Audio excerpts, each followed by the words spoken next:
India में 400 अरब dollar के reserves हैं और उनका रुपया जो है वो स्टेबल रहता है। हमारे रिजर्व्स, वैसे मैं अभी फिगर्स देख रहा था, इंडिया के तो रिजर्व्स 639 बिलियन क्रॉस कर गए। 400 से तो बहुत ही आगे चले गए। उनका 1.5 महीने का कवर। ये पता नहीं बात लोगों को समझ आ रही या नहीं आ रही कि पाकिस्तान का जो डिफेंस है, ये उनके आज आके हफीज वो पाशा साहब कह रहे थे, ये जो है ये सारे का सारा तो नहीं, मतलब 50% हम बाहर से कर्जा ले रहे हैं। 50 साल तक हमारा और इंडिया का जो डिफेंस के बजट का गैप था वो $2 बिलियन से कभी नहीं था बढ़ता, फ्लक्चुएट करता था कम ज्यादा। अभी जो है हम 11-12 बिलियन डॉलर पे पहुंचे हुए हैं और वो चाइना के साथ लड़ाई की रेस के अंदर 90 और 100 के करीब जाने को है। $100 बिलियन।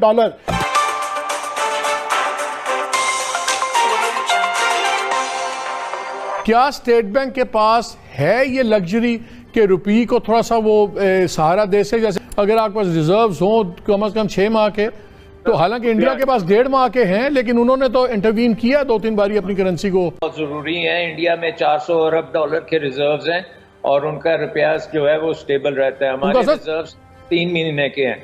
इसको बढ़ाने के लिए ओवरसीज पाकिस्तानीज का भी बहुत बड़ा रोल है, प्राइवेटाइजेशन का भी बहुत बड़ा रोल है, GDRs, कैपिटल मार्केट ट्रांजैक्शंस, ये सारे काम जो हैं ये करने की जरूरत है, और ताकि आपके भी रिजर्व्स बढ़े। और ये सारे प्रोग्राम्स जो हैं ये अगले 2 साल में। क्या डॉलर पे इंटरवेंशन होनी चाहिए सर, स्टेबलाइजेशन रुपये के लिए कुछ गवर्नमेंट को, स्टेट बैंक को करना चाहिए? अगर आपके पास 6 महीने के रिजर्व्स होंगे तो फिर आप स्टेबलाइज विद इन रेंज कर सकते हैं। वैसे मैं अभी फिगर्स देख रहा था, इंडिया के तो रिजर्व्स 639 बिलियन क्रॉस कर गए। 400 से तो बहुत ही आगे चले गए। उन्होंने कहा जनाब आपका जो डिफेंस बजट है 3 साल पहले तक आप अपने इंटरनल जो वसाइल थे पाकिस्तान के उनसे मीट कर रहे थे।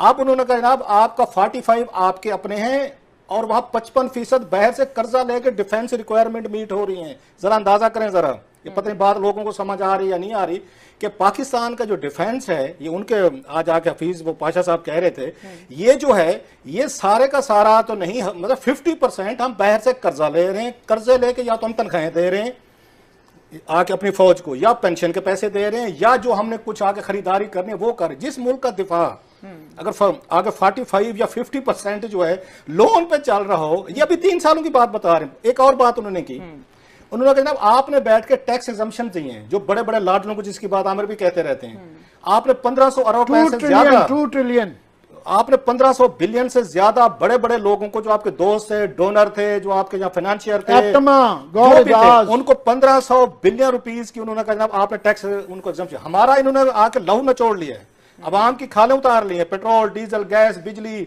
आपके डॉलर, सारा हमसे पैसा इकट्ठा करके ये बड़े बिग बिजनेसमैन अपने डोनर, किसी ने अस्पताल के लिए चंदा दे दिया, किसी ने पार्टी के लिए दे दिया, किसी ने गाड़ी खरीद दी, किसी ने आगे जहाज पे सैर करवा दी, किसी ने आपको लंदन से पिक एंड ड्रॉप दे दिया। 50 साल तक हमारा और इंडिया का जो डिफेंस के बजट का गैप था वो $2 बिलियन से कभी नहीं था बढ़ता, फ्लक्चुएट करता था कम ज्यादा। अभी जो है हम 11-12 बिलियन डॉलर पे पहुंचे हुए हैं और वो चाइना के साथ लड़ाई की रेस के अंदर 90 और 100 के करीब जाने को है। $100 बिलियन। सो जो ये जो $90 बिलियन का जब ये फर्क आ जाएगा तो कैसे आप मुकाबला कर पाएंगे कि आपने जो मेन दुश्मन आपका वही रहता है। उनका 1.5 महीने का कवर है। स्टैट अवाम को, शहरियों को बता देता हूं कि जनवरी 2020 से सितंबर 2021 तक लेकर भारत में जो खाने पीने की अशिया की जो इन्फ्लेशन थी वो 5.6% थी और पाकिस्तान में वो तकरीबन 18% है।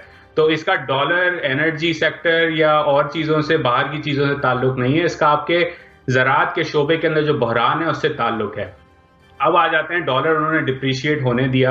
आप कह रहे हैं लोगों को, पहले कहते थे अमेरिका से डॉलर आएंगे तो मुल्क चलेगा, फिर कहते थे चाइना से डॉलर आएंगे तो मुल्क चलेगा, अब आप कहते हैं बैरूनी मुल्क पाकिस्तानी डॉलर भेजेंगे तो मुल्क चलेगा।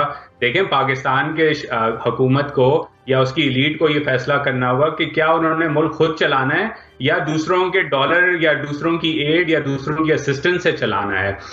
तो पाकिस्तान की हुकूमत को, पाकिस्तान की अशराफिया को ये खुद फैसला करना होगा कि क्या हम अपने पैरों पे खुद खड़ा होना चाहते हैं या दूसरों को ही कहते रहेंगे कि जी आप थोड़े डॉलर दे दें ताकि हमारा घर चल जाए। ये बड़ी अफसोस की बात है कि हम अब ओवरसीज पाकिस्तानियों को कह रहे हैं कि जी आप डॉलर बेचते रहें तो हमारा मुल्क चलेगा। मुझे यहाँ पे ब्रेक लेना है, लेकिन ब्रेक से पहले मैं एक फिगर लोगों से याद दहानी के लिए शेयर करना चाह रहा हूँ। जैसे अभी मिफ्ता साहब ने कहा कि $4 में मिल रहा था LNG, क्यों नहीं लिया? You have the most expensive बिजली और गैस पूरे साउथ एशिया में, आपकी सबसे ज्यादा बिजली और गैस महंगी है, सबसे ज्यादा साउथ एशिया में आपका इन्फ्लेशन ज्यादा है। आप कैसे एक्सपेक्ट कर रहे हैं कि चीन या दूसरे ममालिक के लोग आपके मुल्क में इन्वेस्ट करें? जो स्पेशल इकोनॉमिक जोन्स बनाए थे, जहां पे चीन से बात हुई थी कि उनकी कंपनियां यहाँ पे इन्वेस्ट करेंगे, आप आके CPEC के ऊपर जाके रोज you make faces on CPEC, आप चीनों के ऊपर बोल देते हैं कि नहीं आपने भी पैसे कम